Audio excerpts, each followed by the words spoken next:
সবাইকে জানাই শুভ মকর সংক্রান্তি। যেহেতু আমার বাড়িতে ধান পেতে লক্ষ্মী পুজো আছে, আমি দেখো এখানে আগের দিন ধান পেতে দিয়েছি, ব্রাহ্মণ মশাই বলে গিয়েছিলেন। আর আমার শাশুড়ি মা ঠিক এইভাবেই পুজো করতেন, আমাকে দেখিয়েও দিয়ে গেছেন। দেখো উনি তো আর পৃথিবীতে নেই, তাই এখানে ধান পেতে লক্ষ্মী পুজো সকালবেলা হয়ে গেছে, তারই মধ্যে লোকনাথ বাবাকেও পুজো করে নিয়েছি। আর দেখো সন্ধেবেলা যেহেতু মকর সংক্রান্তি সবার বাড়িতেই পিঠে হয়, আর সেই সব তোড়জোড় করে।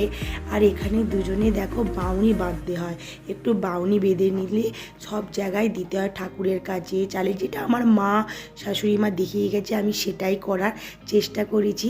তোমাদের ভালো লাগলে তোমাদের বাড়িতে কী কী পিঠে হচ্ছে সেটা কিন্তু তোমরা বলো। আর এখানে দেখো আমি খুব একটা ভালো পিঠে পারি না, দাদা করে করে দিচ্ছে আর আমি ওখানে বসাচ্ছিলাম। এখানে পিঠে হয়ে গেছে গুড়।